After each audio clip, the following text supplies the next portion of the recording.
Ladies and gentlemen, the following segment of the podcast is presented exclusively by Hillsdale College. Now, in its 175th year, Hillsdale is a truly independent institution where learning is prized and intellectual enthusiasm is valued. Thank you for listening, and my sincere appreciation to Hillsdale for their sponsorship.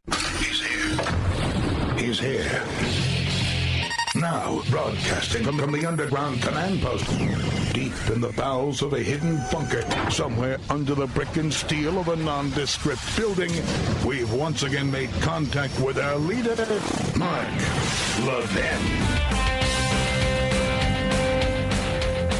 Hello, everybody. Mark Levin here. Our number, 877-381-3811, 877-381-3811. It's Friday evening. The media are all excited.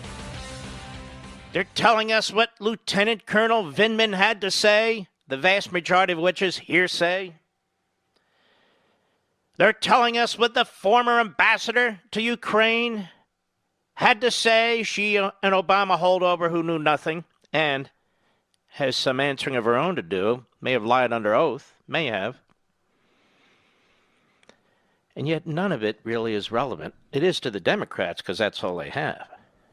Because the transcript, of course, speaks for itself, and there's nothing wrong with the transcript. They used to say you can indict a ham sandwich in front of a grand jury. You couldn't indict a ham sandwich with that transcript, I'll tell you that right now. And I spent a little bit of time talking about this last night, right here, as well as on Hannity last night. And I want to thank all of you who watched that. And we'll get into this at another point. But first, there's a big push on this book, Anonymous. There's a big push at the New York Times, which originally ran it as an op-ed. You may recall aspects of it. And there's a big push in the Washington Compost. I believe it's, number one on Amazon now, Mr. Producer? This is a book whose author is unknown. But Javelin, which is the agency that represents so-called Anonymous, the publisher, which has found that this is the best way to hawk the hell out of this book, and of course, the New York Times and the Washington Post. If a book had been written called Anonymous that had attacked Barack Milhouse Benito Obama or Hillary Rotten Clinton or any of them, do you believe for a minute that they would even get published, let alone get all this publicity? And this is what I mean about pseudo-events spawning pseudo-events. This is a book. The author is unknown to the American people. And now it's getting news coverage. So now it's a news issue. And of course, we are supposed to embrace it. I'll give you an example. In the Washington Compost, later last night, Phil Rucker, a newsman, wrote about Anonymous, a book, because it attacks the president. One day we'll know who Anonymous is, probably after the president leaves office and so forth, and that person will then become a commentator on CNN or Meet the Press or one of those programs. Senior Trump administration officials, he writes, considered resigning en masse last year, in a midnight self-massacre to sound a public alarm about President Trump's conduct, but rejected the idea because they believed it would further destabilize an already teetering government, according to a new book by an unnamed author. That's the first sentence. Now, you and I, the public, even those of us who have no intention of reading or buying this book, we have no way to digest this. We can't take the measure of the author, Anonymous, or the people that he supposedly or she supposedly worked with or got information from. We don't know anything. This could be a fiction as far as we know. And a warning by Anonymous, obtained by the Washington Post ahead of its release. So it was leaked to the Washington Post. What that means is it was handed to the Washington Post by the publicist for the publisher. They make it like, it was obtained by the Washington Post. Oh, wow. Ahead of its release, a writer described only as a senior official in the Trump administration, unquote, paints a chilling portrait of the president as cruel, inept, and a danger to the nation he was elected to lead. The author, who first captured attention in 2018, he didn't capture attention. He was pushed hard by the media, particularly the New York Slimes. Is the unidentified author of a New York Times opinion column, describes Trump careening from one self-inflicted crisis to the next. Quote, like a 12-year-old in an air traffic control tower, pushing the buttons of government indiscriminately, indifferent to the planes skidding across the runway and the flights frantically diverting away from the airport, unquote.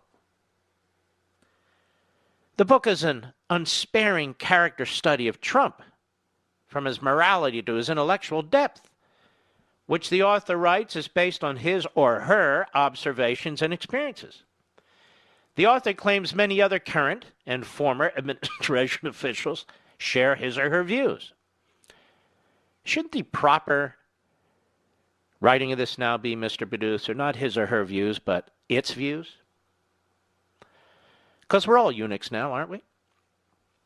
The 259-page book, which was published by 12, an imprint of Grand Central Publishing, Hachette Book Group, and goes on sale November 19, does not recreate many specific episodes in vivid detail, which the author writes was intentional to protect his or her identity.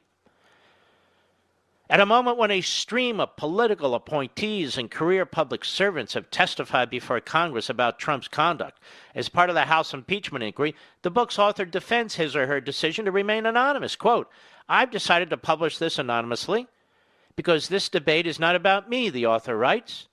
It is about us. Wow, what a sanctimonious, narcissist, egomaniacal buffoon. He speaks, or she, or it speaks for us. It's about how we want the presidency to reflect our country. And that is where the discussion should center. Some will call this cowardice. My feelings are not hurt by the accusation. Well, how can they be? We won't even know who the hell you are, you moron. Nor am I unprepared to attach my name to criticism of President Trump. I may do so in due course, of course. After this individual's done doing as much damage as possible, because this individual, it, knows that the media will chew this up, particularly when the book comes out. So this is the pre-publication hype.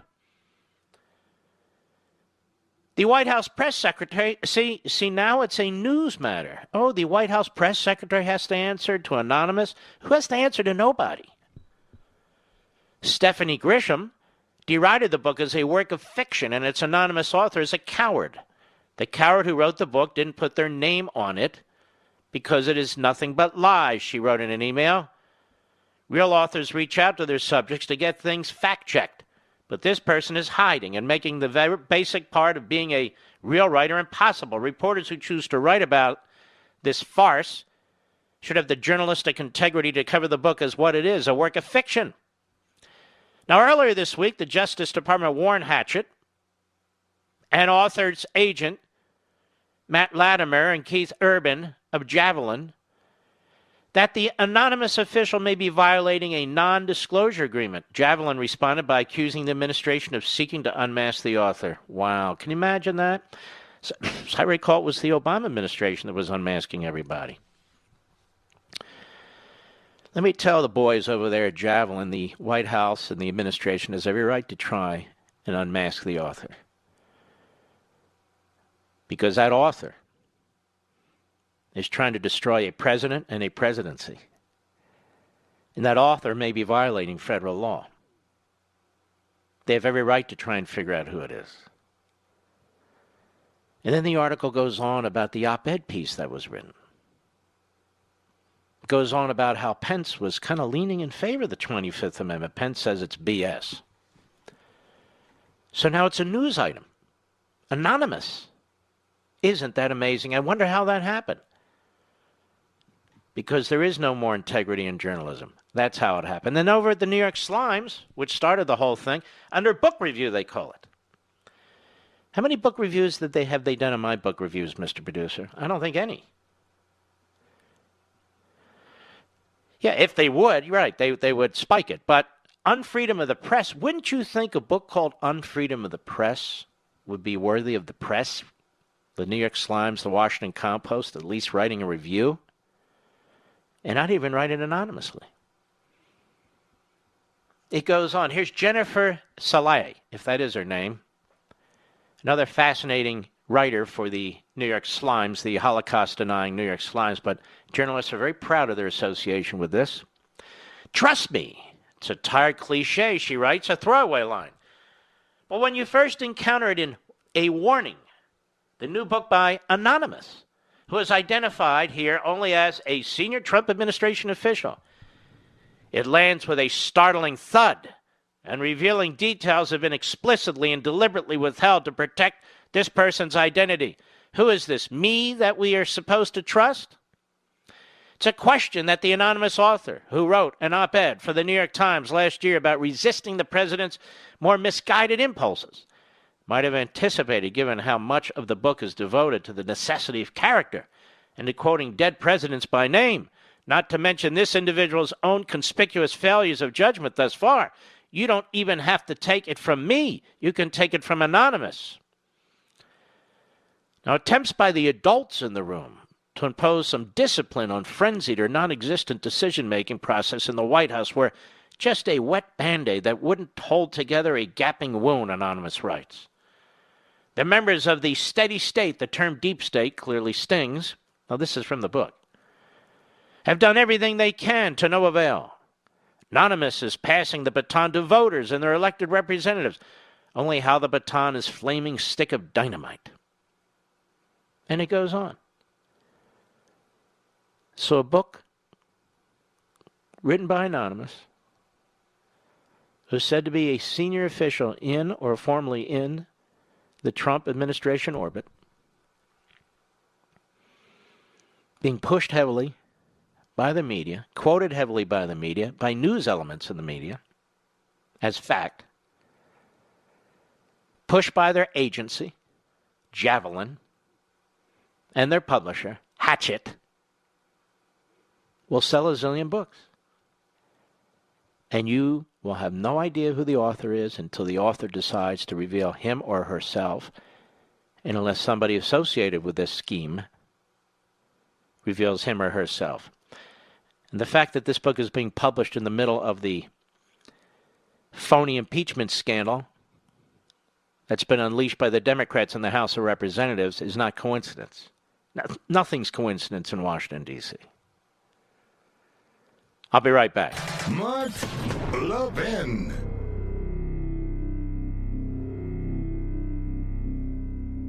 Liberty and learning. In a healthy democracy, these two things are mutually supportive. In America today, however, that bond is broken. To help repair the breach, Hillsdale College has launched the Van Andel Graduate School of Government in the nation's capital. And unlike other graduate programs, Hillsdale teaches politics as a human activity oriented toward justice. A series of choices, guided in the best case by right principles, but made in ever-changing circumstances that require prudence to achieve the best attainable results. Hillsdale's curriculum combines the careful reading of primary sources and serious historical inquiry. Students learn how to apply the principles of free government and advance the cause of constitutionalism in the context of ever-changing circumstances. Hillsdale's new Van Andel School of Government is a program unlike any other in Washington, D.C. Hillsdale College, pursuing truth and defending liberty since 1844. Learn more at levinforhillsdale.com. That's Levin for Hillsdale.com.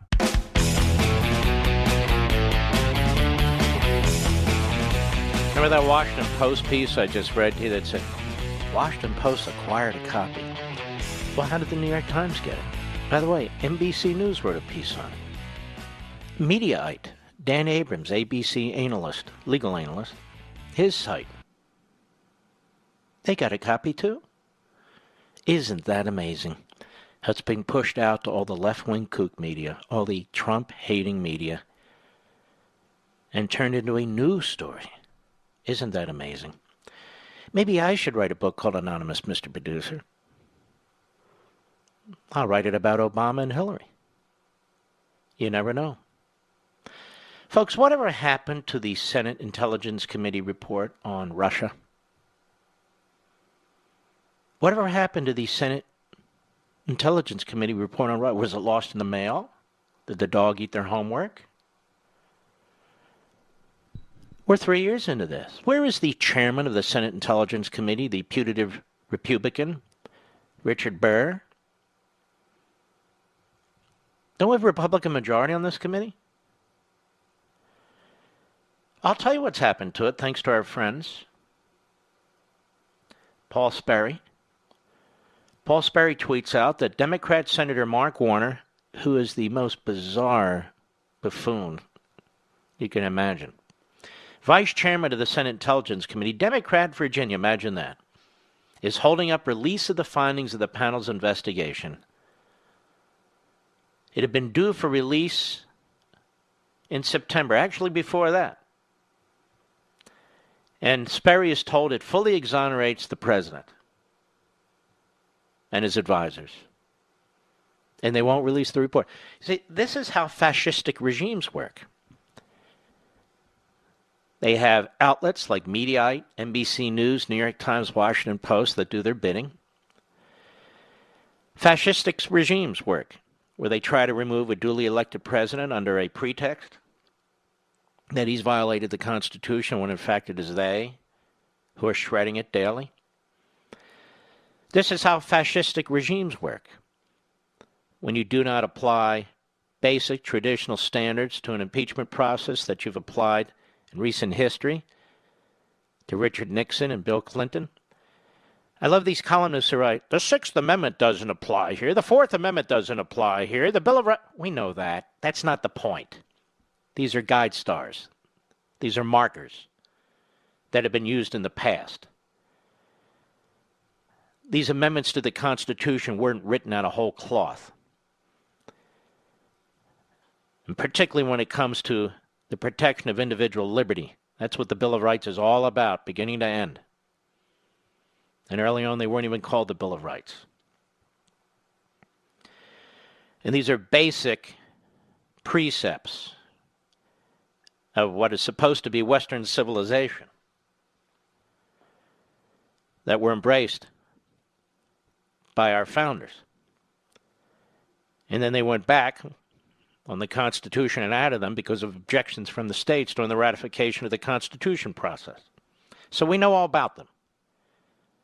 We know they don't specifically apply to impeachment, but that's not the point. The point is they manifest a justice process. And it doesn't just have to be in criminal law or civil law, but an impeachment process.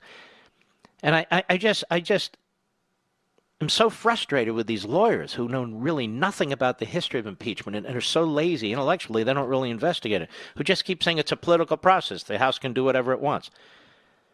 Well, the House can do whatever it wants, but it is not just a political process. Read the damn Constitution. Does impeachment clause, does it say the House can do whatever it wants, it's just a political process? Is that what it says? Well, then why bother with the language in there? Treason, bribery, high crimes, and misdemeanors. What does that mean? Well, the House can do whatever it wants. Well, it's the job of the Senate to make sure that the House doesn't succeed in doing whatever it wants. Does it sound like the Senate is going to deal with this in a proper way? No, it doesn't. I'll be right back.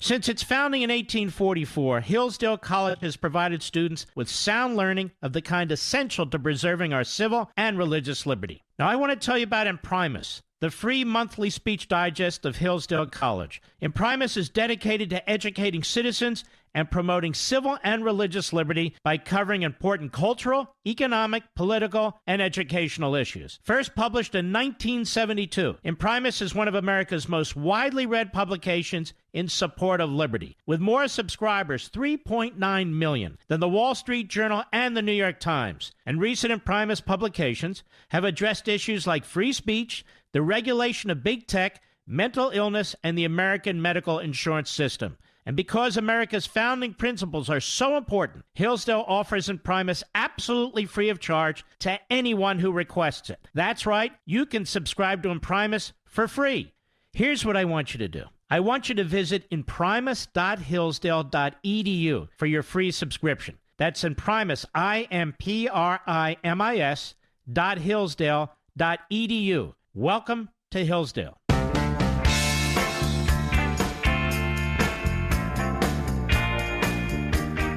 Mark Levin doesn't just read the news, he makes the news. Call the Mark Levin Show now at 877-381-3811. Now, I was on Hannity last night, as you know. President of the United States had a 30, 40-minute sort of presser on his way to the helicopter where he spoke to the media mob. And I think it's fantastic the way he does that. And here in part is what he said. Now, you didn't hear this on any of the news programs because they love me so. Oh, they love me so. Cut 3, go. All that matters is one thing, the transcript. And the transcript is perfect. Mark Levin last night on television, who's a great constitutional lawyer, he broke it down. He said, what Trump said, and he was respectful. He said, President Trump. What President Trump said was perfect on the transcript. What he said on that telephone call with the president of Ukraine was perfect. He said, nothing else matters. And what he said was perfect. And he analyzed it, every line, every paragraph. It was not complex. It was perfect. Nothing else matters. It was not complex. There's nothing wrong with it. Nothing. Zero. That's why they're going to these bureaucrats and others to get their opinions about what they thought about the president's comments or their opinions about what they thought about the president's policies. This is so diabolical what's being done to this man. That's why, even if you're a quasi-never-Trumper, you're appalling to me. Because you know what these people are doing is outrageous. Absolutely outrageous. The people on the left, so many of them, the Adam Schiffs and so on, clearly do have a fascistic mindset. It's that simple. The Republicans are going to give a list of witnesses to Adam Schiff, either tomorrow or Sunday, because they have 72 hours to do so. And the hearings begin next week. And Adam Schiff has not only said he needs a detailed explanation as to why each witness is relevant, he's given them 3 areas that the witnesses must be able to focus on. Ladies and gentlemen, we elected representatives to Congress too. You did. This isn't the way this is supposed to be handled. And the media know it, but they don't care. Later on, the president added this. Cut 4, go. I have no problem releasing it. I'm very transparent. Nobody is more transparent than I am. And if I wasn't, and if I didn't release it, it would have been a problem. Because the fake whistleblower said something about the call, many things that were wrong. When the whistleblower came forward, he talked about this horrible call. It turned out to be a perfect call, as I say. Mark Levin said this was a perfect call.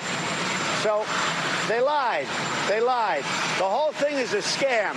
This is a scam by the Democrats to try and win an election. Now they want my first call. I have no problem giving it to them, other than I don't like giving calls to the media when I'm dealing with foreign nations. But I will give it if they want it. And the media and the Democrats and the Romney Republicans could care less about the damage this does. Could care less. And so tonight, ladies and gentlemen, and tomorrow and Sunday, these various Sunday news programs, all they're going to do is quote the summaries that have been provided by Adam Schiff and the Democrats. Some of them will be a little bit more enterprising and dig into the transcripts themselves. And they're really taken by Lieutenant Colonel Vindman now, which is exactly why the other day the New York Times tried to destroy retired Lieutenant Colonel Hickman, who worked with Vindman. And Hickman, who said that Vindman was trashing America and American soldiers to Ukrainian and Russian soldiers. That it was so bad that he pulled them aside and let them have it. And others heard him do exactly the same thing. So they want to destroy Hickman while they cover up the whistleblower, while they protect Vindman, while they promote the Obama holdovers who worked at the State Department, while they trash the president, trash Giuliani. Now, we've talked about this before. You keep hearing about these irregular channels, these back channels that the president had Giuliani and perhaps others use. Like there's something untoward about this. First principle is this: the president sets foreign policy. And he can do it through the State Department or he can do it through other individuals. And it's been done that way throughout history. We talked about Henry Hopkins. Go ahead and Google it. We've talked about others. Logan. Talked about him. We talked about Richardson, Jesse Jackson, and so forth and so on. That's a non-issue. Irregular channels, back channels, a rogue foreign policy. The President of the United States sets foreign policy. So any foreign policy that doesn't comply with the Obama foreign policy, according to bureaucrats at the State Department. And by the way, everybody in Washington knows that the worst bureaucrats are at the State Department. And by that, what's meant is they're the smartest at sabotage. They're the smartest at sabotage. They hated Reagan, too, by the way. Why do you think Richard Nixon used Henry Kissinger, not just as his Secretary of State, but his National Security Advisor? He had to get around the bureaucracy, too. They all really do have to. Because the bureaucracy is what it is. It's dug in.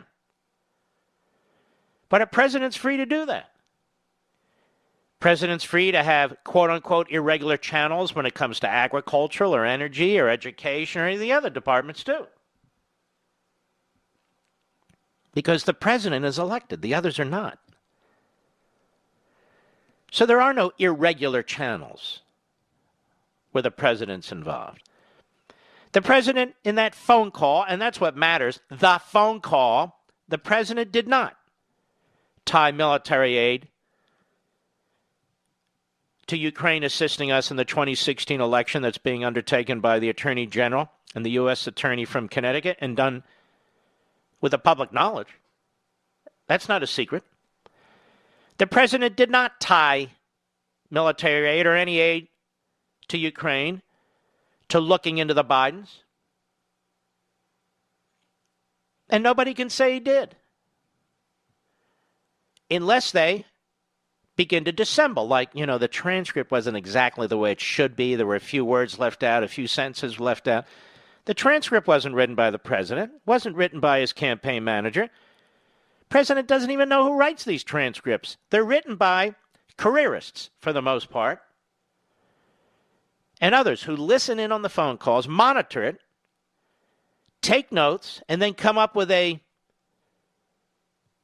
committee-like conclusion on what was said as they compare notes and share the information one with the other. So if one guy, a lieutenant colonel, Vindman, says, well, they left out a sentence, I believe, or a sentence, that's his problem.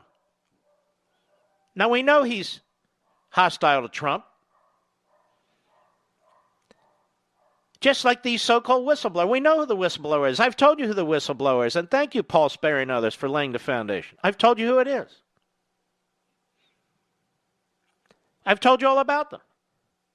I told you about the lawyer before all this stuff came out about the tweets the lawyer was putting out there. And I was attacked by PolitiFact. Oh, PolitiFact. What Levin said was mostly false.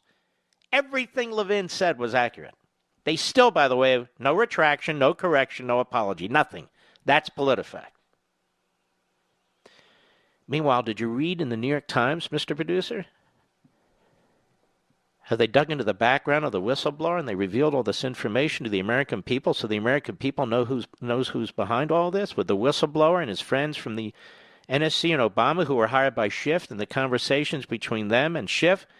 Did you read that today? It was in the New York Times? Right, it's not in the New York Times or the Washington Post or any of our great media outlets in America. Oh, my goodness. Where's Jim Acosta? Where's Jim Acosta? We don't even hear from Jim Acosta anymore. No, How about Jake Tapper? Now, there's a news guy. You know, he worked at ABC News and Handgun Control Inc. and Marjorie Mezvinsky and all. Come on, Jake, where are you? I know, if you want to keep your damn job, you got to do what Jeff Motherzucker tells you to do. Now, let's move over to MSLSD, shall we? You know those little paper bags they have in the airplanes and the sort of the area in the front? You know, the little pockets they have on the back of the chair in front of you and you pull out in case you get sick, Mr. Producer? I have those throw-up bags when I watch MSNBC, just so you know. Any breaking reporting over there? Oh, Andrea Mitchell. My God. What a reporter. Journalist. We've never seen anything like her. What has she found out? Nothing. Has she looked? No. No. Of course not. And as I also explained last night, and I explained on Fox last night, and I've actually explained 6 weeks ago, but Andy McCarthy had a great piece in National Review as well. This whistleblower law doesn't apply to the President of the United States. This whistleblower law doesn't apply to the so-called whistleblower under these circumstances because he's not working and reporting to or under the umbrella of the Director of National Intelligence. He's under the umbrella of the National Security Council, which reports to the President. He's not covered. And yet they continue to pretend that he is. And now Adam Schiff has decided, with his fascistic mindset, we don't need this guy anymore. We don't need him. We don't need him. You know, we got everything we need. We don't need this guy. But the former ambassador to the former ambassador to Ukraine, Yovanovitch, or whatever the hell her name was. Now, she is crucial because she didn't like the way she was treated, you know. And Bill Taylor, he left because he didn't like the way she was treated. We need Bill Taylor. Oh, Bill, we got to have Bill. Bill has 412 years of unbelievable service at the State Department. Foggy Bottom, they like to call it. Foggy Bottom? Yes. Is that still legal to say? Apparently so. All the Foggy Bottomers over there. Or as I said last night, the Coosters. Coupsters. Mark, is that a word? It's a word, but we'll apply it to this. Then, of course, anybody who has an opinion that can indict the president, I don't mean legally, but that can indict him,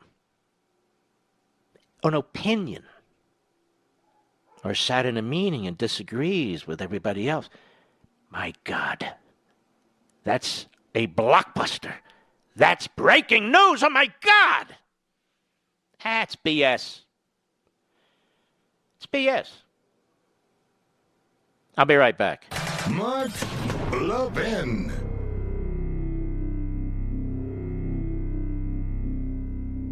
You hear me talk about Hillsdale College a lot, about its rigorous classical liberal arts curriculum, about its exceptionally bright and patriotic students. 175 years ago, Hillsdale College was founded with a mission defined by 4 enduring purposes: learning, character, faith, and freedom. While many institutions have lost their way, Hillsdale College maintains an unwavering commitment to learning, character, faith, and freedom. I've also talked about the great Dr. Larry Arnn, the president of Hillsdale College. It's one of the finest Americans I've ever known. And he explains that these 4 purposes, learning, character, faith, and freedom, remain inseparable in the activity of education at Hillsdale College. He says, learning is difficult and takes more than talent. It takes hard work, which requires character. Freedom is essential for learning, but it is fragile and constantly under threat, so its principles must be studied by all for the sake of its defense. At Hillsdale, faith and learning are integrated toward God because He is the first authority.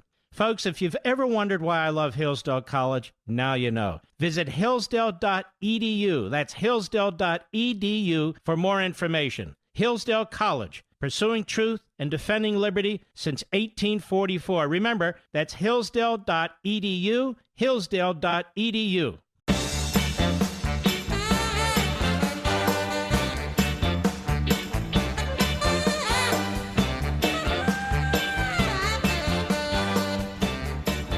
Elaine, Mission, Texas, the great WBAP. Quickly, please, go. Me? You, go. Oh, Except I'm calling from Allen, Texas. All right, I'm sorry. I only read what they say, but please go right ahead. All right. So, this book, Anonymous, I mean, certainly sounds like Dossier Part 2. It really does, doesn't it? Yes, it does. So you think the Russians are behind it? No, I don't. All right, Elaine, thank you for your call. We'll be right back.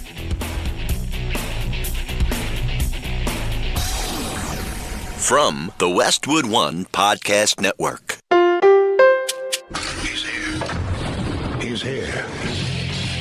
Now, broadcasting from the underground command post, deep in the bowels of a hidden bunker, somewhere under the brick and steel of a nondescript building, we've once again made contact with our leader, Mark Levin.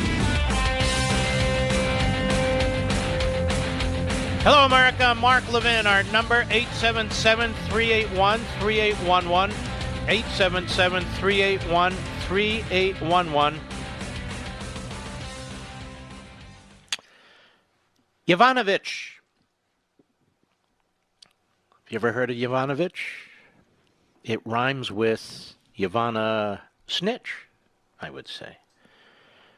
Yvonne Litch. Yvonne Skitch. Anyway, Yovanovitch. Did you know she communicated with a Democratic staffer? Oh, yeah. Despite saying in her testimony she didn't, apparently. But don't worry, she has 33 years' experience at the State Department, so she's noble and she's to be celebrated. It's the president that needs to be removed. A stellar reputation. Fox News exclusive. Really, Tucker Carlson deserves a salute here. Former U.S. Ambassador to Ukraine, Marie Yovanovitch, a key witness. Witness to what? She's not a witness to anything. But anyway, a key witness in House Democrats' impeachment inquiry, communicated via her personal email account with a Democratic congressional staffer concerning, quote, a quite delicate, unquote, and time-sensitive, unquote, matter just 2 days after the whistleblower complaint that kick-started the inquiry that was filed, and a month before the complaint became public, a month before the complaint was known to you. Emails obtained Thursday by Fox News' Tucker Carlson Tonight Show indicate the emails appear to contradict Yovanovitch's deposition on Capitol Hill last month, which he told U.S. Representative Lee Zeldin, who is terrific, Republican New York, about an email she received August 14 from the staffer, Laura Carey, but indicated under oath that she never responded to it. The communication came, quote, from the Foreign Affairs Committee, unquote, and they wanted me to come in and talk about, I guess, the circumstances of my departure in May as ambassador to Ukraine, Yovanovitch testified. Describing Carey's initial email, I alerted the State Department because I'm still an employee, and so matters are generally handled through the State Department. Wow! Let me get this straight. Matters are generally handled in the State Department, Mr. Producer, but she followed an irregular channel. She went through a back channel, an irregular channel, may I say, around the State Department. Back channel, irregular, back channel. She has more in common with Rudy Giuliani than she realizes. Yovanovitch continued, so she emailed me. I alerted the State Department and, asked them to handle the correspondence. And she emailed me again and said, who should I be in touch with? Fox News is told it's a breach of normal procedure for congressional staff to reach out to a current State Department employee at their personal email address for official business. Wow, what? Now, wait a minute. Wow. So what Adam Schiff's staffers, went around normal channels. They followed irregular channels, Mr. Producer. Irregular channels. To get around normal channels, as I understand it. To get a hold of Yovanovitch. So they both went around the State Department and used irregular channels. How do you like that? Asked directly whether she responded, she testified only that someone in Legislative Affairs Office at the State Department had responded to Kerry to the best of her knowledge. She lied because she knew she had responded. She did not indicate that she had responded to Kerry's first email in any way, and testified explicitly that she did not reply to Kerry's follow-up email concerning whom she should contact at the State Department. But emails obtained by Fox News' Tucker Carlson tonight showed that, in fact, Yovanovitch had responded to Kerry's initial August 14 email, writing that she, quote, would love to reconnect and look forward to chatting with you. Oh, my goodness. And she hasn't even updated her testimony. On August 14, this staffer Kerry. Now, you understand, the complaint from the phony whistleblower, look, I said last night, and he is. He's a political hack, this guy. That's why they're covering up for this guy. He's a political hack. He files his complaint on August 12th to Burr and to Schiff.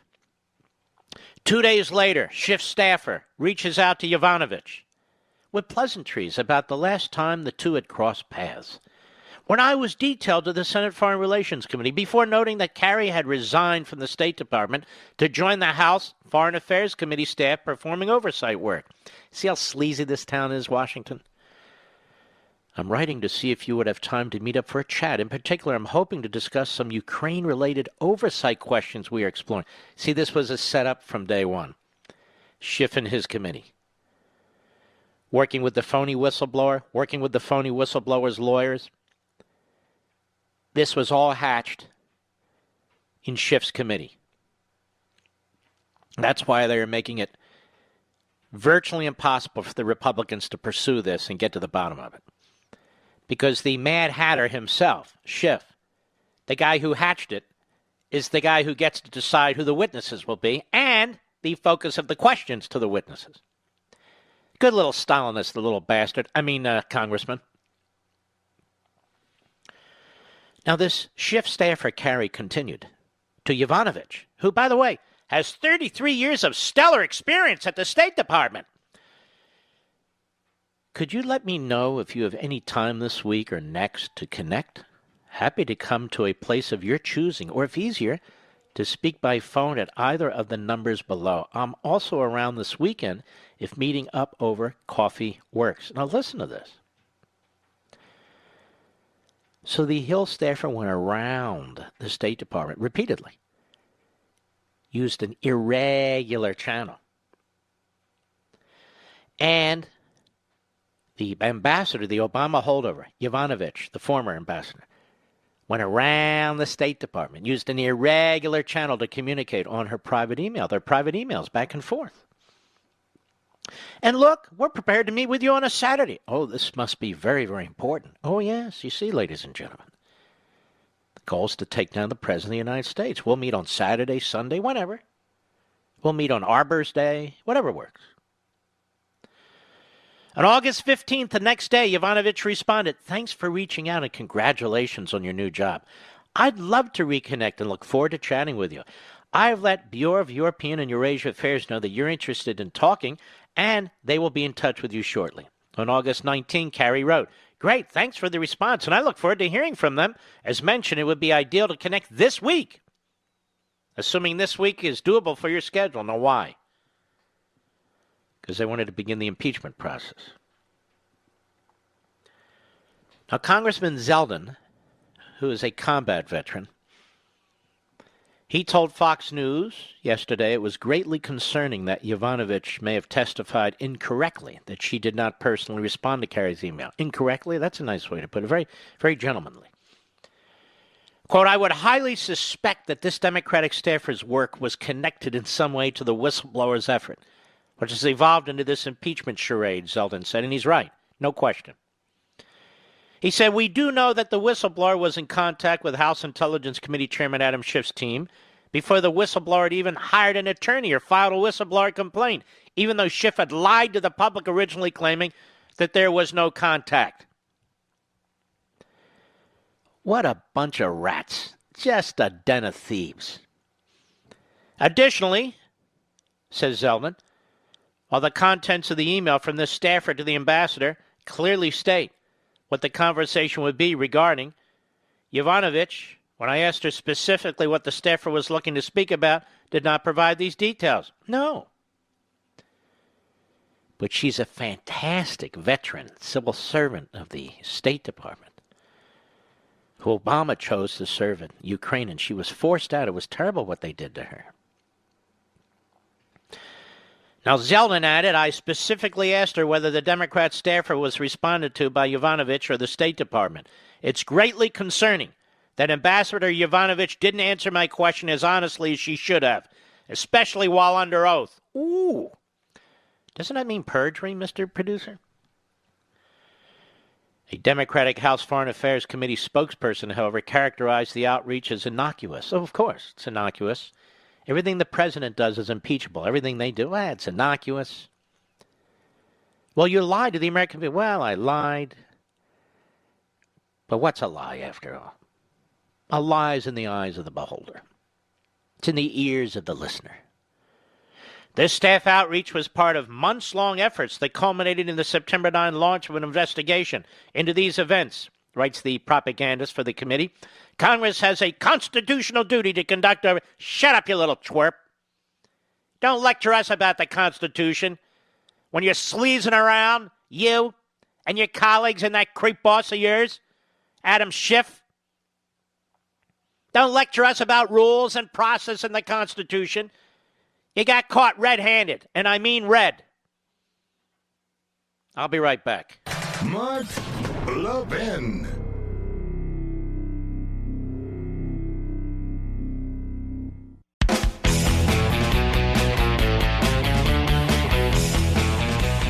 Well, it gets even more interesting.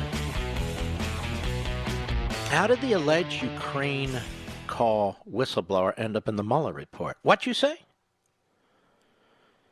Oh, yeah. His name's in the Mueller report, as reported by Tyler O'Neill, among others, at Pajama Media, PJ Media.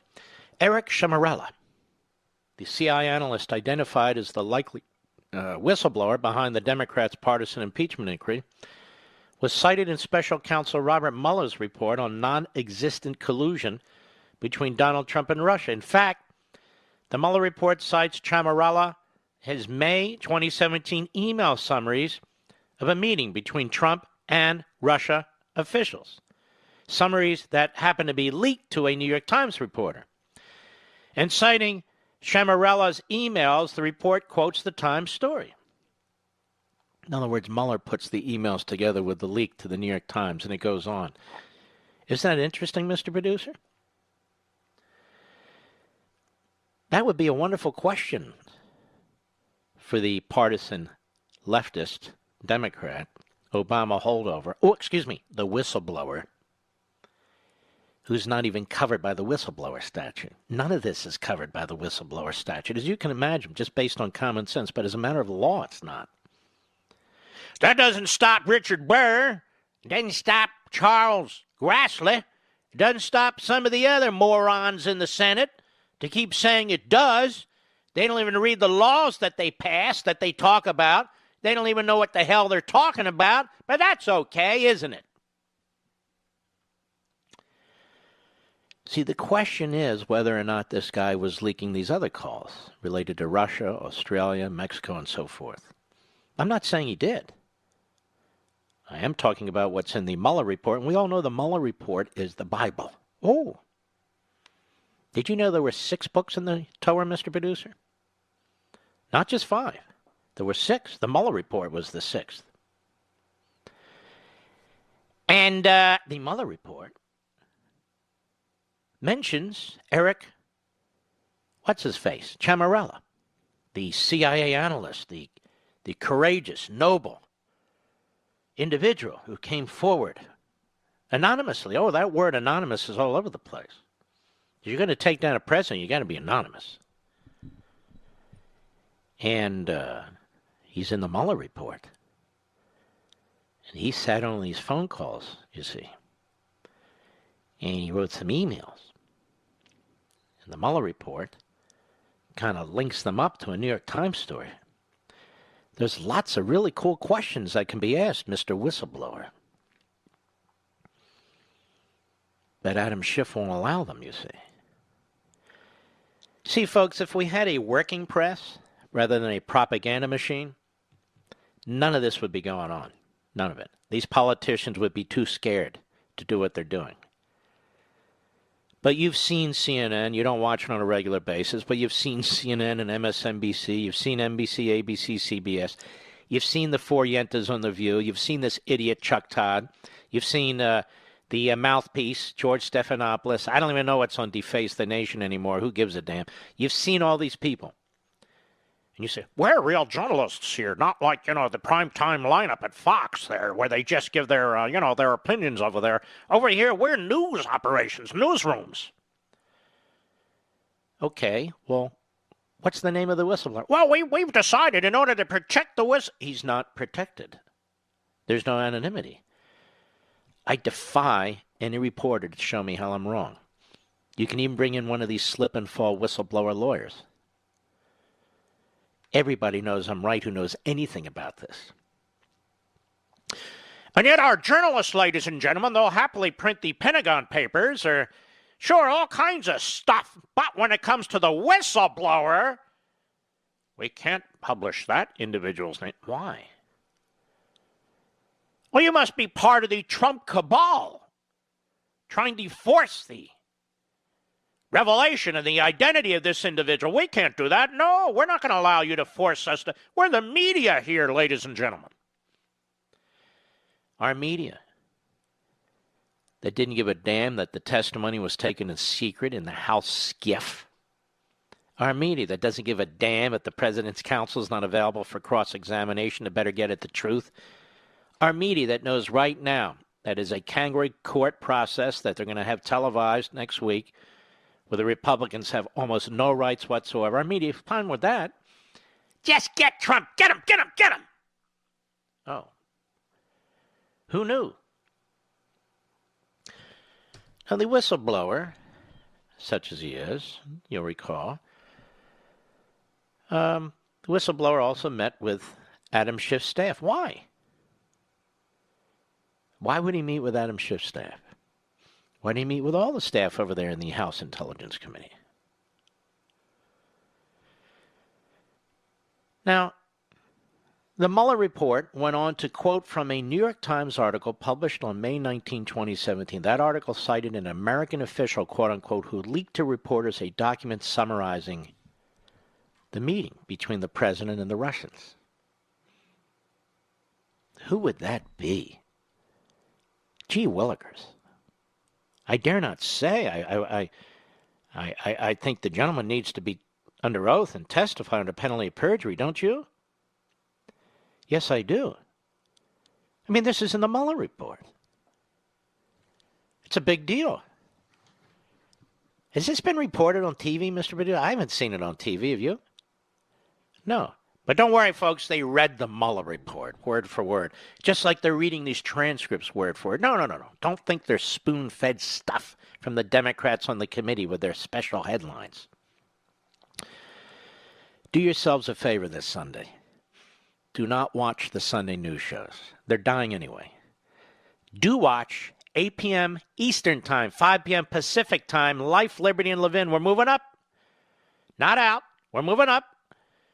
Life, Liberty, and Levin, 8 p.m. Did I say 8 p.m. Eastern Time, 5 p.m. Pacific? You can join us there. Forget about the news show.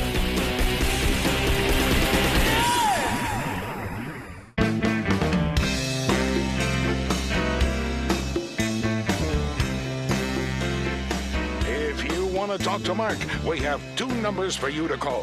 For regular Americans, call 877-381-3811. For liberals, call 877-381-3811. Simply Safe. Here's something interesting. There's over 2 million burglaries reported every year. That's a lot. It's every 13 seconds there's a burglary.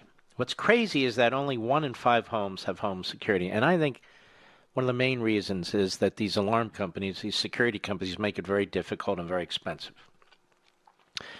But that's why Simply Safe is transforming home security by breaking down those barriers to get you the best, most reliable, and comprehensive protection available anywhere.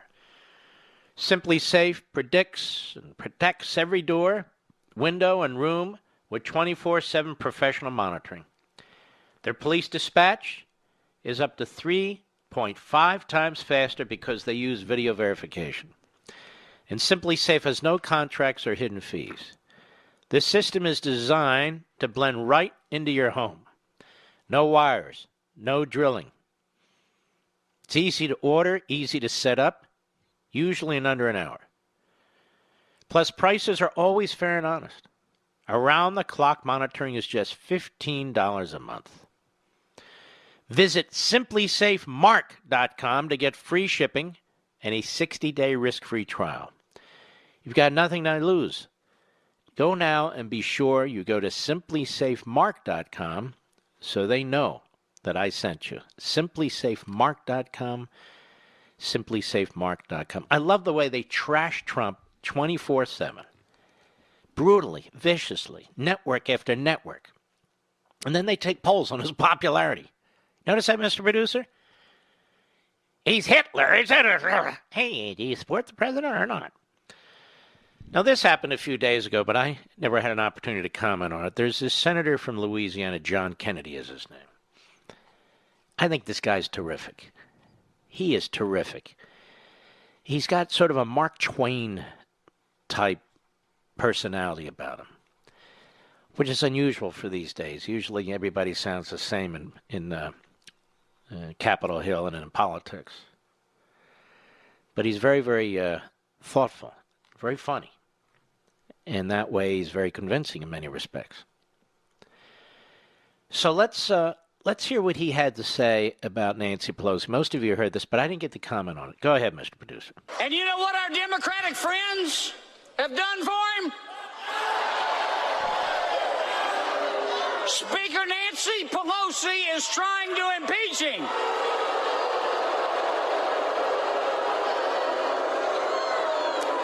I don't mean any disrespect, but it must suck to be that dumb.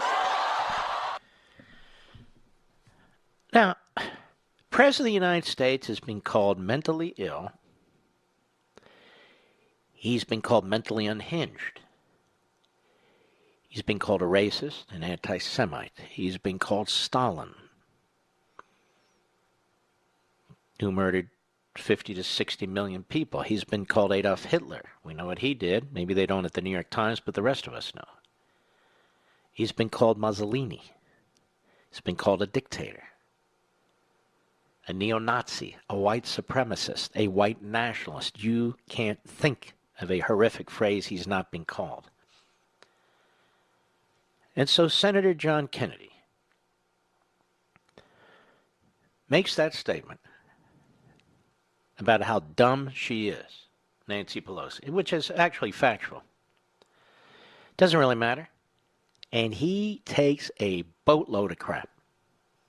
He's under attack. Don't you think you were a little harsh there, Senator? If you had to redo it, if you had a redo, if you had a 2.0, do you think, Senator, that maybe you were a little bit overboard there, that maybe you would take those words back? Do you think you would do that there, when you're calling the Speaker of the House, must be sucked to be that dumb? We don't normally hear that kind of language here on the cable show here. We usually hear that Donald Trump is Hitler and Stalin and, all kinds of stuff. We usually hear that Donald Trump sold out his country, he committed treason, so forth. Now, why in the world would you say that about the lovely, precious Nancy Pelosi? I'm so sick of these people, you have no idea. And I want to thank Senator John Kennedy, may I say, for saying what he said, because it is true. And don't worry about the media. They're a joke, and everybody knows they're a joke. All right. The 30th anniversary of the coming down of the Berlin Wall is getting here. It's almost upon us. And President Ronald Reagan made a fantastic speech. We're not going to play the whole speech. That led up to that event. Came down in 1989. But it was really Ronald Reagan and his policies that resulted in that. And I want to remind you of this, because all we hear about is, oh, Adam Schiff. Adam Schiff. Does anybody remember Peter Rodino? Of course not. Well, nobody's going to remember Adam Schiff either. He'll be a footnote to a footnote in history. A pimple on a dinosaur's butt. And anyway, Mr. Producer, I thought you folks would like to hear this again. And a statue of Ronald Reagan is now at the American Embassy in Berlin. Thanks to, by the way, President Trump. Thanks to President Trump, not President Obama, not anybody, not our State Department there, our State Department. Not the State Department, even though the Secretary of State was there today. All right, let's play it. Go ahead, Mr. Producer. In the 1950s, Khrushchev predicted, "We will bury you." But in the West today, we see a free world that has achieved a level of prosperity and well-being unprecedented in all human history. In the communist world, we see failure, technological backwardness, declining standards of health. Now the Soviets themselves may, in a limited way, be coming to understand the importance of freedom. We hear much from Moscow about a new policy of reform and openness. Some political prisoners have been released. Certain foreign news broadcasts are no longer being jammed. Some economic enterprises have been permitted to operate with greater freedom from state control. Are these the beginnings of profound changes in the Soviet state, or are they token gestures intended to raise false hopes in the West or to strengthen the Soviet system without changing it? We welcome change and openness, for we believe that freedom and security go together, that the advance of human liberty can only strengthen the cause of world peace. There is one sign the Soviets can make that would be unmistakable, that would advance dramatically the cause of freedom and peace. General Secretary Gorbachev, if you seek peace, if you seek prosperity for the Soviet Union and Eastern Europe, if you seek liberalization, come here to this gate. Mr. Gorbachev, open this gate.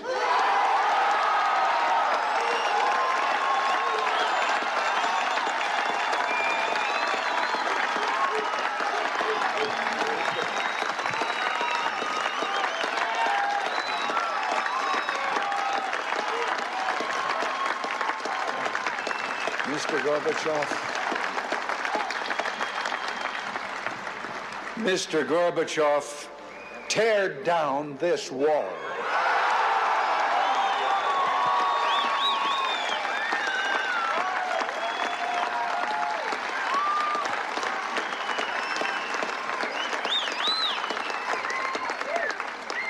I understand the fear of war and the pain of division that afflict this continent, and I pledge to you my country's efforts to help overcome these burdens. To be sure, we in the West must resist Soviet expansion. So we must maintain defenses of unassailable strength.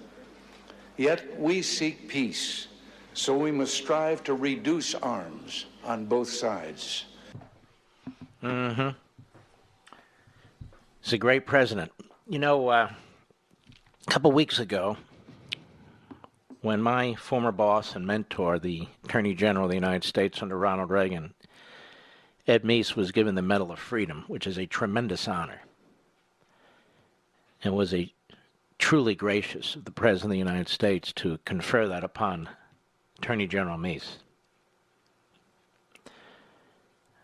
he asked me to come up, among others, to make a few short comments, and I did. And one of the things I said, it is a tremendous honor to have known two of the greatest presidents. A tremendous honor. And it's true. Donald Trump is putting up with a fifth column within the United States like no president, or at least few presidents, have ever had to confront. He is actually at the forefront of protecting our constitutional system. He's at the forefront of protecting the office of the presidency, of protecting separation of powers. He is a very courageous man. Despite what the mob of pundits say today, dressed up as journalists and otherwise, they will be dismissed in history,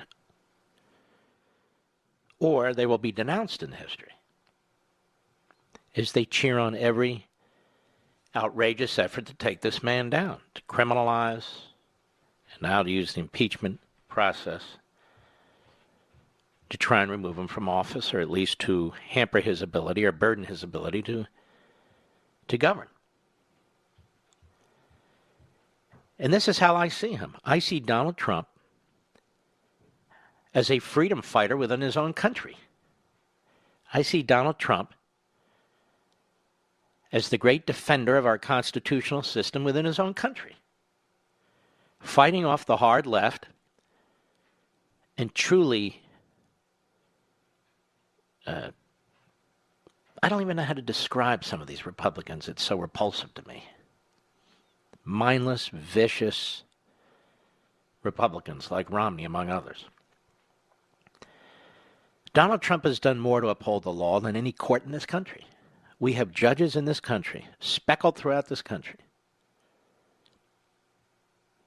appointed by Obama and others, who are making a joke of our constitutional system, who twist the language of statutes, who twist the language of regulations, who twist the language of the Constitution to achieve their political ends for their political party and their political mentor, the Obama team. It's Trump who's upholding the Constitution, which is why they're trying to rid the Washington of Donald Trump. It's not the whistleblower. Whistleblower is a political hack. The Democrats in the House are abusing the impeachment process. And the senators, Republican they may be, if they treat this as a trial, they'll be doing exactly the same thing. They'll be giving their imprimatur to what the House is doing. And forevermore, our government will be altered. Trump is fighting it. Whether it comes to witnesses, whether it comes to court cases, he's fighting it. He's doing exactly what the framers of the Constitution would want him to do. He's not only fighting for himself, he's not only fighting for us, he's fighting for our progeny, for the future. And this is why we need to get behind him. It's not this issue, that issue. This is for all the chips here. He's the one standing up to the left-wing hordes. He's the one standing up to the judicial tyrants. He's the one standing up to the unfree press. He's the one standing up to the surrender caucus in the Republican Party. I'll be right back. Mark Levin.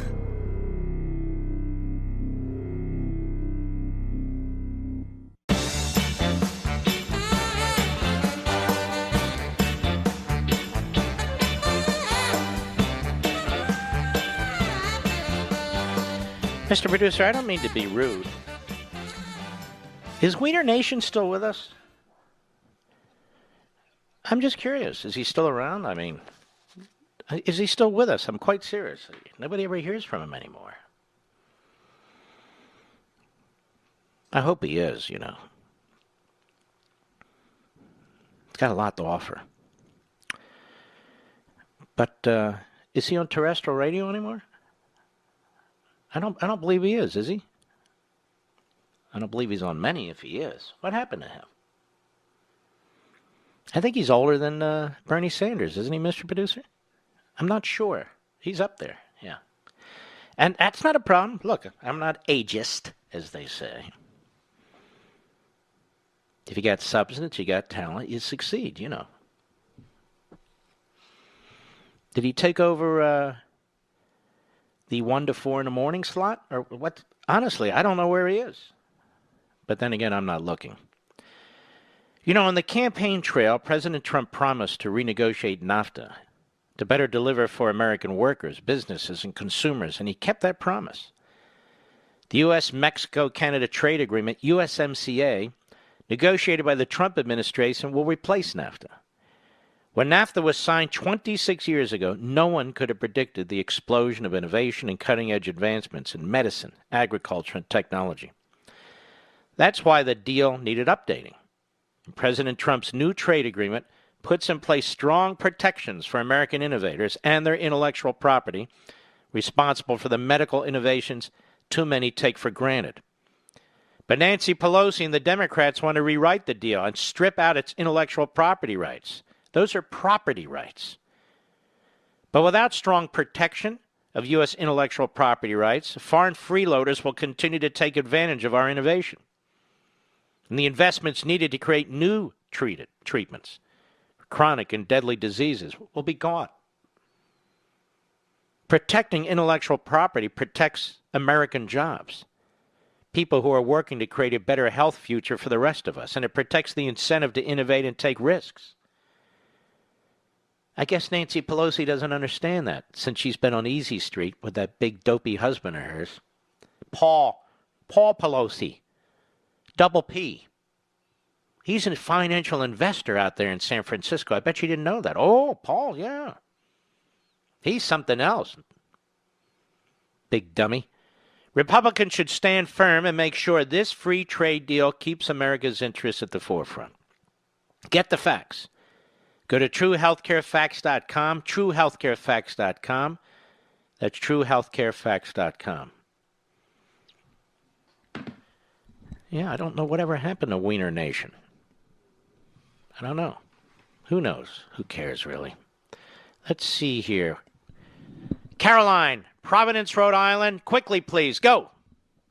Hi, thank you so much for taking my call. Yes. My question is pretty short. It's that I'm curious as to the reason why Adam Schiff et al. And all the Democrats, is the reason that they're able to frequently misquote, miscategorize, and just blatantly lie about what's going on.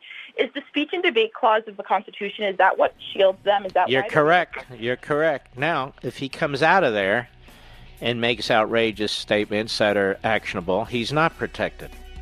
By the way, Caroline, do you know where Wiener Nation is? Oh, in Olneyville?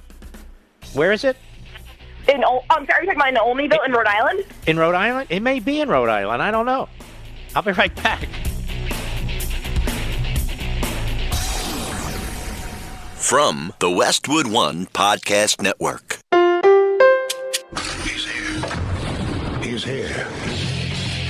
Now, broadcasting from the underground command post, deep in the bowels of a hidden bunker, somewhere under the brick and steel of a nondescript building, we've once again made contact with our leader, Mark Levin. Hello, everybody. Mark Levin here. Our number, 877-381-3811, 877-381-3811. Well, Michael Bloomberg wants to run for president, so he will. He doesn't believe there's a Democrat who can win or who's worthy of winning. He just spent a fortune in Virginia to elect a bunch of Democrats, and the governor of Virginia, Northam, you may remember him. He's the guy that confessed being in the photo with the blackface paint on and then denied it. And he also is the fellow who believes in post-birth abortion. Genius. He said, we're ready to move on gun control. But other than that, you see, Mike Bloomberg's a moderate, they tell us. Yes, he's a moderate. A few weeks ago, maybe it was a month or so ago, he was praising the government in China. Remember that, Mr. Producer? He was praising Xi, which is spelled Xi, and basically putting down the freedom fighters in Hong Kong.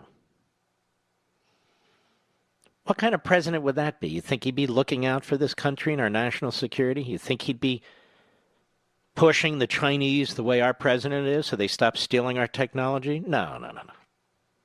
No, he wouldn't. And then again, you know, he's a kind of live and let live guy, isn't he? Except when it comes to soda. I seem to recall he didn't want anybody buying more than 16 ounces of soda at a time. Isn't that about right, Mr. Producer? You're a New Yorker. Yes, you are. Anyway, so enough of this clown. He basically rode the back of Rudy Giuliani, who we're now supposed to hate, you see. Because Rudy Giuliani helped successfully defend the President of the United States against an out-of-control prosecutor by the name of Mueller. So Giuliani needs to go down. Not Hunter Biden, who's all corrupted up with China and Romania and Ukraine. No, he didn't do anything wrong. But keep digging on Rudy. Yeah, I got to get that Rudy. He shows up on Fox too much, and you know, and he's with the president. Got to get him. So everybody around the president or with the president, they got to go. But the Hunter Biden, no. And by the way, as an aside, putting aside the phone call to Ukraine and just focusing on the Bidens for a minute, Joe Biden wants to be president of the United States, right? We have every damn right to know about his family's so-called jobs involving foreign countries and the way in which they move their money around and made their money. They're chasing Donald Trump over his tax returns.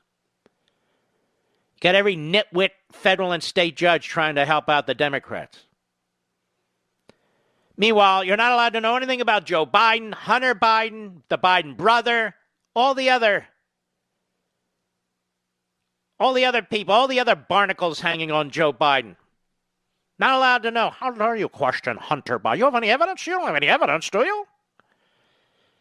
Well, why don't you spend some of your resources? No, we don't know. Well, what are you, a Trump online mobster? What are you, a Trumpist? Oh, I'm sorry. You're not allowed to request interviews or testimony from any Biden, from the whistleblower. You're not allowed to criticize Lieutenant Colonel Vindeman or the forever civil servant at the State Department, Yovanovitch, an Obama holder. Do not question her. Who do you think you are? When it comes to Trump, guilty until proven innocent. And even when proven innocent, still guilty. Anyway, back to Mike Bloomberg. What exactly is it that he would do for the country, ladies and gentlemen, other than sell out to the Red Chinese, burn the Second Amendment, and take your soda away from you? What exactly would he do? What would he do? Now, he's running as a Democrat. He used to be Republican. Remember that, Mr. Producer? And after that, I believe he was an independent. He went Republican, independent, Democrat. But he'd been a Democrat before he was a Republican. You know what we call that? A chameleon. But maybe that's exactly what the Democrat Party means. Maybe more than these Alinskyite Marxists, some of whom should be in nursing homes. No. They need, Mike Bloomberg, a chameleon. A chameleon looks better by comparison. And over at MSLSD and CNN, they're very excited. Donnie Douche, Donnie Lemon, Paul Bagel, Chuck Todd, more on him later, the Chuckster, Chris Saliza, if that is his name, dumb as a doorknob, John Berman. Yes, I am awake, Wolf Blitzer. Yeah, who else do we have here? We have, let's see, doesn't matter. Here's a montage. Go ahead. The real billionaire, the former New York City mayor, Michael Bloomberg, preparing a potential run. He is the real deal of what Trump purports to be. He's probably certainly the most successful businessman in New York, one of the 5 or 10 most successful businessmen in the country. Truth is, if he stands on a stage with Donald Trump, I think he matches up very well. He's actually a businessman. He's actually a billionaire. He's actually a philanthropist. By the way, He's all the look things how they put down Trump. He's got buildings everywhere. His name's on them. It's hard to miss. He's got country clubs and resorts all over the world. Look how they talk about him. Just look how they talk. This is the media, by the way. You can't tell the reporters from the commentators. You can't tell one from another. Go ahead. Smoke-filled room, you'd say, on paper, Bloomberg has the right balance of what you want to win a broad election. The bumper sticker for Michael Bloomberg is Donald Trump, but richer, more successful, and less offensive. There How you much go. money? Let's There put you it up. Let's put it up. Can't get enough of this graphic. So we're talking about the war between the billionaires, and look at the net worth. Clearly, Bloomberg is a lot richer than President Trump is. Those billions. Well, then we're going to have to sue him under the emoluments clause. We're going to need 10 years of his tax returns. We're going to need to get all notes from his accountants and financial advisors. We're going to need to see all his bank accounts. Oh, and by the way, that of his family members. I understand he's divorced as well. We're going to need to dig into all these things, right? All of his girlfriends. We'll give him the Trump treatment. Now, you think Bloomberg can survive the Trump treatment? Now, here's the thing. He won't get the Trump treatment. You just heard all the suck-ups. Well, Blitzer and Donnie Lemon and on and on and on. All the suck-ups. But if he got the Trump treatment, it'd be funny to see how that works, wouldn't it? Special counsel, the whole thing. I don't think Bloomberg could withstand it. I don't think he's man enough to handle it. What do you think of that? I don't believe he is in the least. And look at how he's even handled this. He hasn't been in any of the debates, so he gets away with bypassing most of those. Even that big dumb log Steyer, he jumped in. And by the way, for all you young people out there, when you look at a guy like Steyer and you realize he's a multi-billionaire, that should give you hope. This is why America's so great, because a guy like that with a low IQ and no real experience in anything can become a multi-billionaire and still run as a socialist. Think about that. Like Mike Bloomberg, 24/7 security, armed guards, his home's heavily protected. But you, us, working stiffs, you can't afford all that. Maybe you want to have a 38 or a 40 caliber, some kind of Glock, something like that. No, you can't have that. We have red flag laws and all. No, how many bullets? What? You don't need more than 5. No, you don't. Meanwhile, they got guys standing around with Uzis. I don't think Michael Bloomberg would be all that difficult to defeat either. I don't think they have a good candidate at all on the Democrat side. I really don't. Their best candidate's probably Biden, because he has spent 412 years in government creating the image as the working man's politician. And yet he's never worked a day in his life. He's been in politics from beginning to end with people serving him, hand on foot. He's the senator from Amtrak. That's basically it. Oh, by the way, his son was on the Amtrak board. I know you know this. Boy, that son worked his way all the way up the ladder. From asking his father to get him on the board to getting on the board. I mean, nobody works as hard as that Hunter Biden. But you know, we're not allowed to know about the Bidens. Put Trump aside. Put Ukraine aside. Put it all aside. They're covering up for Biden because it's a corrupt family. I'll be right back. Mark Levin.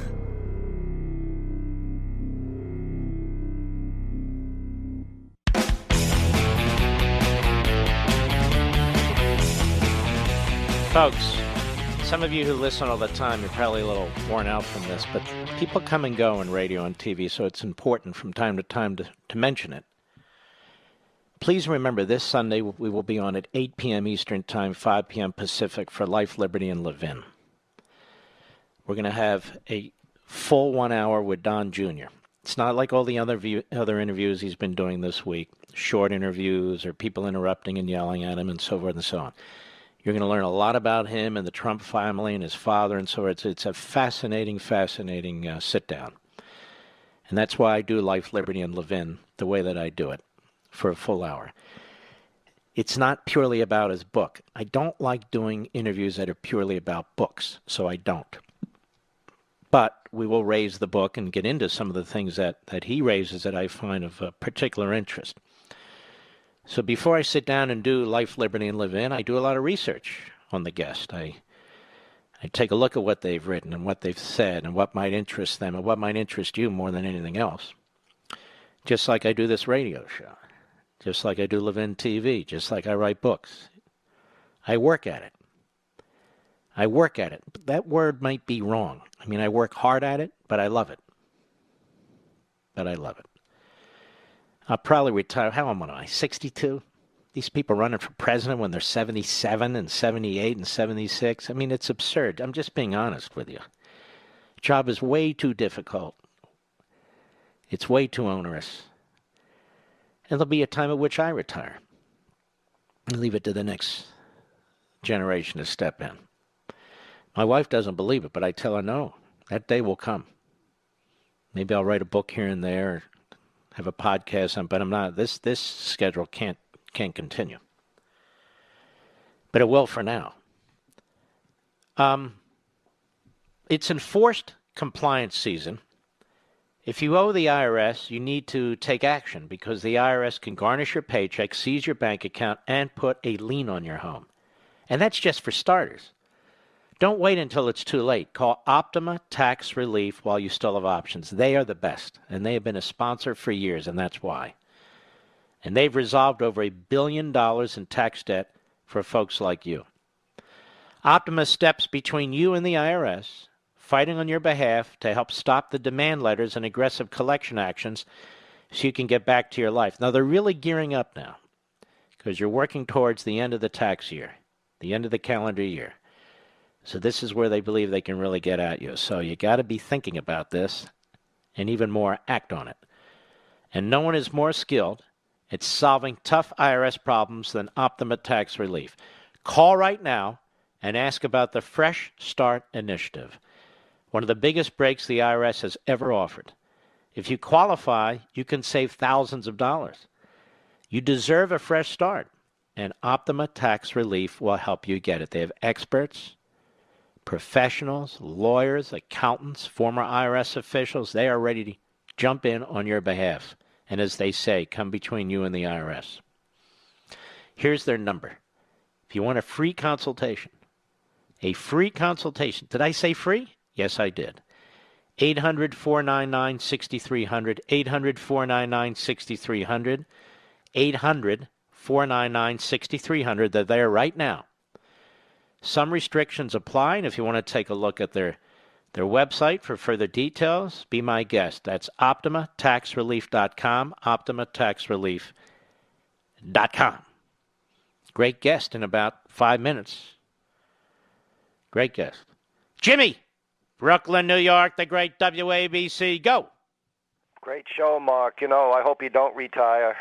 Anyway, basic Marxism. One day you retire on your own, or the good Lord retires you for yourself. Well, or something like that. Hope that's a long time off.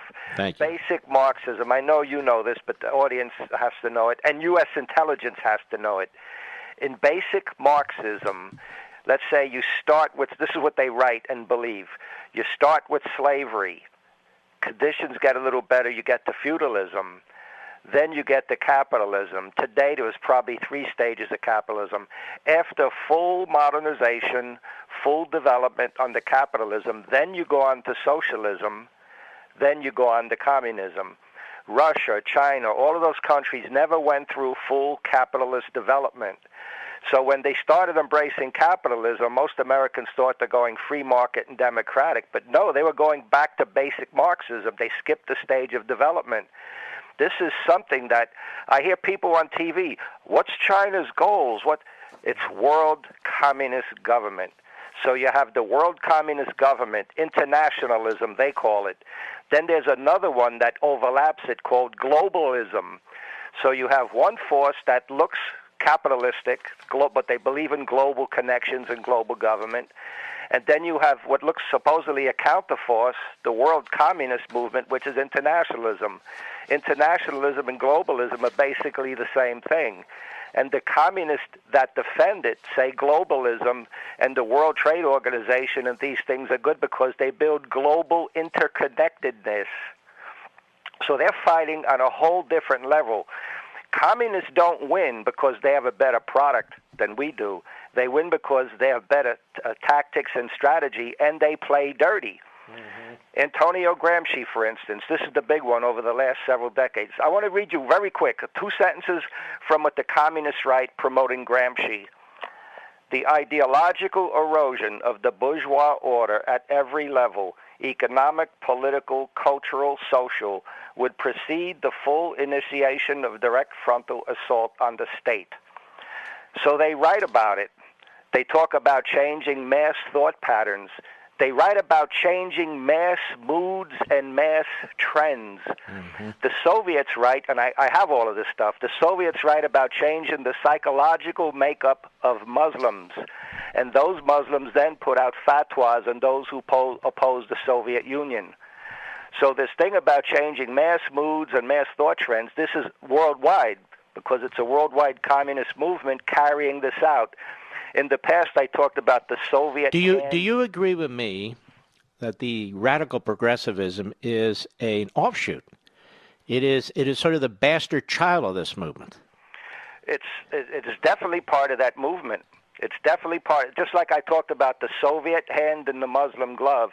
You have the communist hand in the media, the communist hand in the Democrat Party. So they're influencing people who may not willingly, knowingly be communist, but it's a broad movement. And U.S. intelligence at the highest level is involved at this.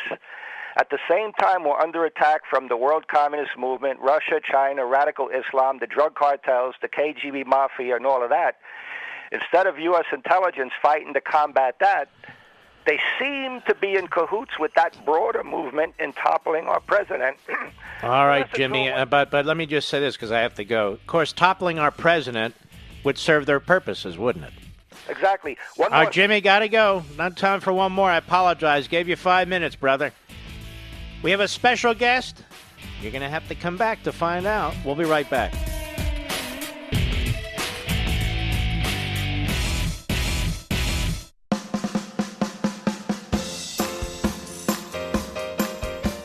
Mike Levin, the thunder on the right.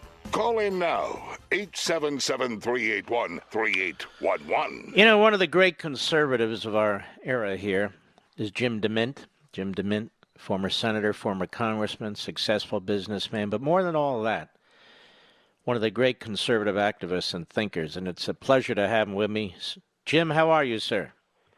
Mark, I couldn't be better, and I'm honored to be back on your show. Thanks for what you do every day. Well, and thank you. And you've written a great book with Rachel Bavard, Conservative, Knowing What to Keep. Now, why do you feel we needed a book like this at our time? I think I know why, but what is your motivation?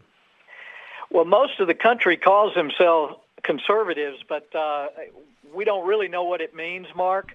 And it's much more than just politics or policies or even the people who call themselves conservatives. It's all those things we want to keep that make life worth living, that make life better, our country better. And I don't want to forget about that in the middle of the fight as we look at what's going on in Washington. This isn't about Trump. He's being attacked because he's standing for a lot of those things that the left can't stand. They want to throw it all out the window.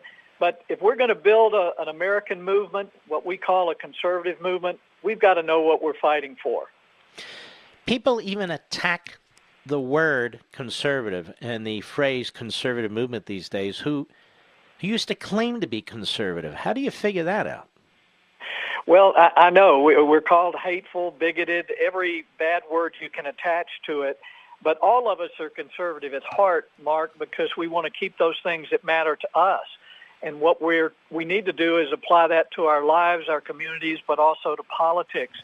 But the whole second half of the book about conservatism is the left and the people who want to take these things away. And what are their real motives? It's hard to say. I've been up there 20 years, but it becomes clear after 20 years that the folks on the left They want to take all the things away that make freedom work in America. They want centralized power. They want socialism. You talk about it every day, but what we tried to do in the book is to put it in broader terms than just politics or one politician. The book's not about Donald Trump, but Donald Trump is a big part of this battle from between the left and the right, and the reason people hate him more than anybody else is he's one of the few that's ever stood up to what they're trying to do in Washington. And I do like your point, which is it's really a book about conservatism and the opposite of conservatism. You can call them leftism, liberalism, whatever it is. It's someism. But you write about faith, and you write about traditions and institutions and all these things we're trying to protect and they're trying to destroy. Give us some examples. Well, it would surprise most people that a lot of what we do is bring forward what Russell Kirk talked about back in the 1950s. He talked about freedom is contingent on this idea of believing in a transcendent order. It's not forcing any one religion on people or even that you have to have religion. But he had noted through history that people can only live free if they hold themselves accountable to a transcendent moral order. And we talk about that and how it applies to politics. We talk about keeping our faith, but it's not about the government forcing a religion on people, but the fact that we are free to practice all the different faiths in America. And the third chapter, Mark, is about keeping our differences. It drives me nuts to hear the left talk about diversity when they're the most intolerant people of diversity that you can imagine. Russell Kirk said we need to celebrate and promote our differences, and that means you have to have decentralized power. You have to let people do their own thing. And I just think if people take the time to read a book like this, they'll get a different perspective of what the fight is all about and how we can be more constructive in that fight. The book is Conservative, Knowing What to Keep. You can get it at Amazon.com. I've also linked it on my social sites, Mark Levin Show Facebook, Mark Levin Show Twitter. You're listening to the great Jim DeMint. Jim DeMint, and conservatism, as I read your outstanding book, and it's easily digestible, and it really is compelling. And as I read this book, conservatism really is basically Judeo-Christian ethics. It is the founding principles. It's a way of articulating them and applying them to our daily lives, as you say, and to our politics. Isn't that right? Exactly. I couldn't have said it better. I wish I had you right. Well, you have said it beautifully in the book.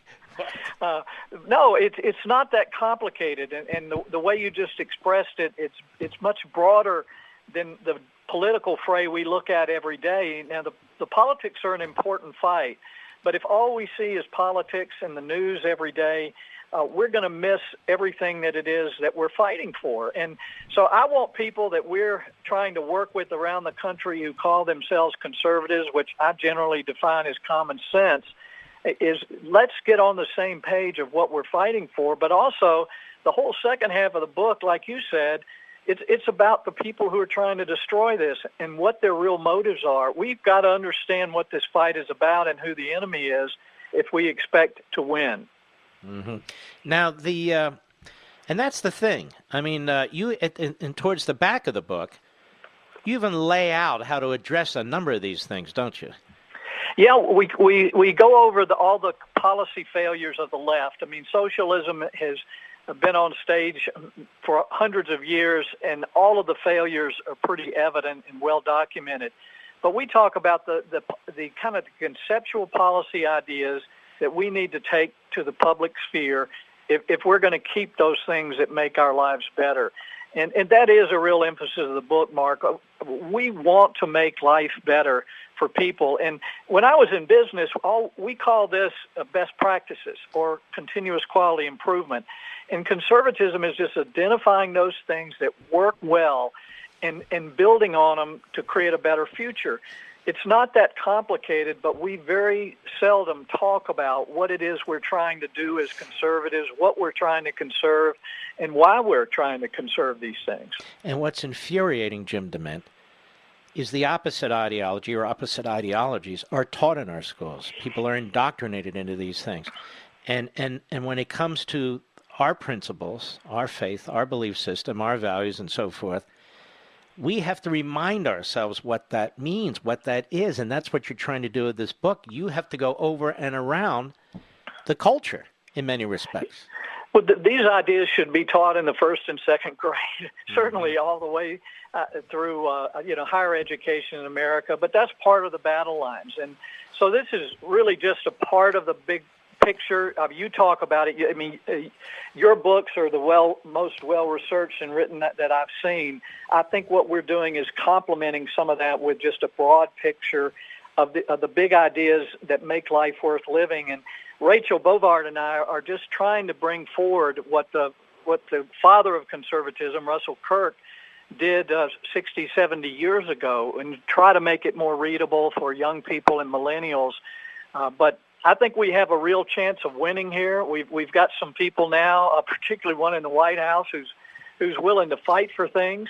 Although none of us do it perfectly, but I really do think our country is at a crossroads. We talk about that a lot, but let's know what the different sides are, and that's what we're trying to do in conservative.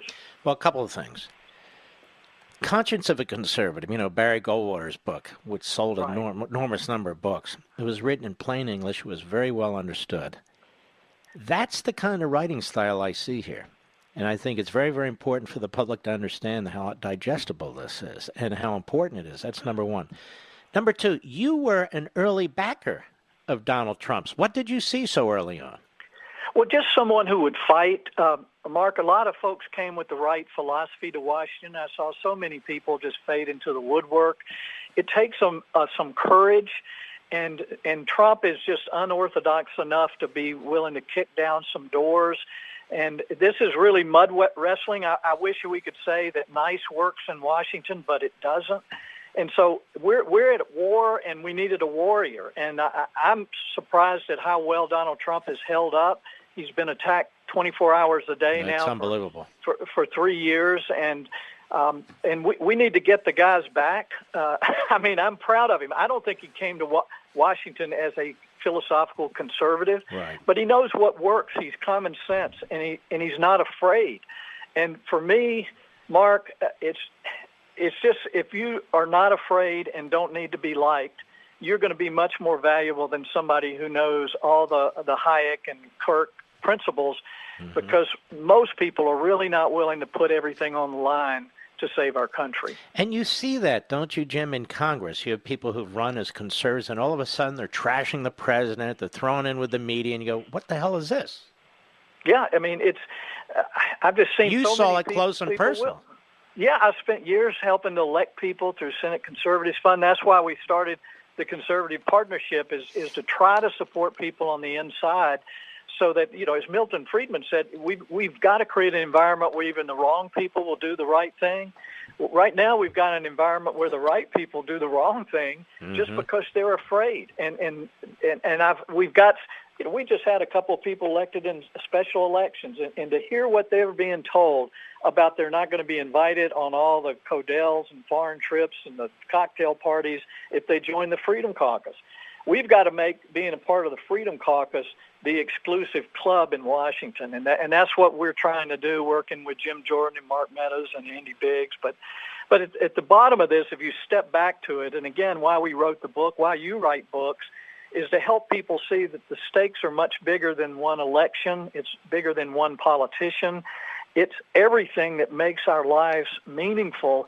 We need to understand that and see how we can preserve and keep those things. Well, I really like this book, and I'm not alone. Senator Mike Lee, Charlie Kirk, Mark Meadows, Jim Jordan wrote the foreword to the book, and I'm hoping people will pick up a copy of this or give it as a holiday gift.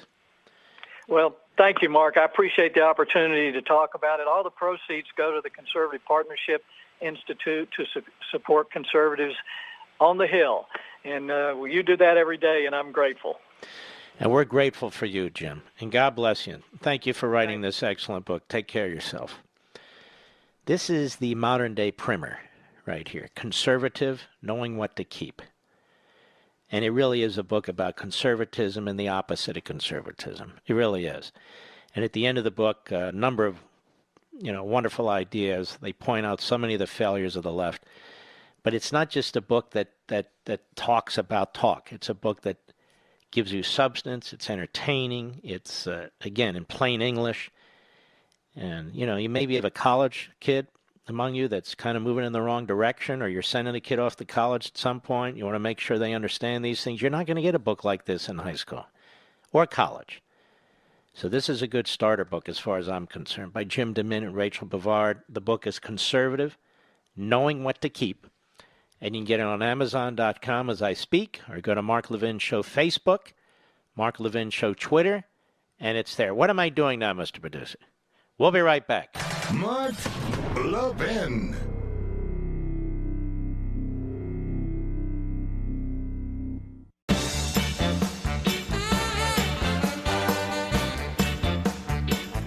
You know what? If I were invited on that final exam that Tucker Carlson does, I think I'd go to that, Mr. Producer. Probably lose, but it would be fun. I can't do it. He has to invite me. I'm not asking. Renata Salinas. Oh, I forgot. I have to do something. Mr. Producer is very angry with me. Well, Mr. Producer, as you know, my printer hasn't been working. Do you know it hasn't been working all week, ladies and gentlemen? People say, why are you reading like that? Because I don't have my glasses and I have to stare at a big screen. All right, here we go. In a world that has lost its way, lost respect for logic, law, American history, who is defending you in Washington? Who speaks for conservatives? AMAC, the Association of Mature American Conservatives. That's citizens. AMAC gives its members, see, I told you, valuable everyday benefits while boldly defending America's priceless Constitution, sacred history, individual liberties, and basic moral compass. AMAC fights for border and national security, freedom of speech and religion. Look, AMAC is the counter to the AARP. If you're a patriotic American, it's AMAC. I am a member of AMAC. They have wonderful discounts and benefits. They represent us in Washington, D.C., those of us who believe in liberty and our Constitution and our Declaration of Independence. I would strongly encourage you to join them. It doesn't even cost that much. And if you're not an AMAC member, you should be. The next election will decide our nation's future. We will either be true to America's noble past, or we're going to fall in the gutter. Let's be honest. So sign up today at amac.us, amac.us, amac.us. You won't be sorry. It's fantastic. All right, ladies and gentlemen, here's America. It's every Friday. Here we go.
right, ladies and gentlemen, the week is officially over. The week begins now. Please don't forget, this Sunday, 8 p.m. Eastern, 5 p.m. Pacific, new time, Life, Liberty, and Levin. We'll see you then. We salute our armed forces, police officers, firefighters, emergency personnel, all you folks that protect us. Thank you. Good night, Spritey. Good night, Griffey. Good night, Pepsi. Good night, Smokey. Good night, Zelda. Good night, Gigi. And good Lord, take care of Barney, please. Good night, Dad. Good night, Mom. And good night, Leo. And I'll see you Monday. Hang in there. From the West